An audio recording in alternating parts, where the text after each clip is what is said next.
NN news હું છું anchor Arpita Patel. હવે જોઈએ અગત્યના સમાચાર.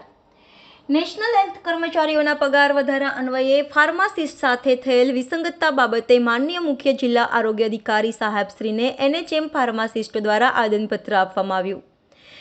એનએચએમ અંતર્ગત 12 માસના કરાર આધારિત ફરજ બજાવતા કર્મચારીઓના 6 વર્ષના લાંબા સમયગાળા બાદ વધારો કરવામાં આવ્યો. એમાં પણ ફાર્માસિસ્ટો, સ્ટાફ નર્સ અને લેબ ટેકનિશિયન્સને કરતાં નીચી કેટેગરી ગણીને ઓછો પગાર નિયત કરતા ગુજરાતભરના એનએચએમ ફાર્માસિસ્ટોને અપમાનિત થયાની લાગણી અનુભવાય છે.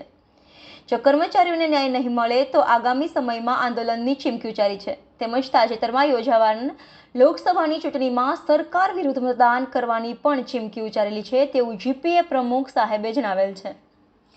NN news Sabarkantha. દર્શક મિત્રો, તમારી આસપાસ બની રહેલી અવનવી ઘટનાઓ વિશે જાણવા માટે એનએન ન્યૂઝને લાઇક કરો, શેર કરો, સબસ્ક્રાઇબ કરો અને બેલ આઇકન પ્રેસ કરો, જેથી આપને નોટિફિકેશન્સ મળતી રહે.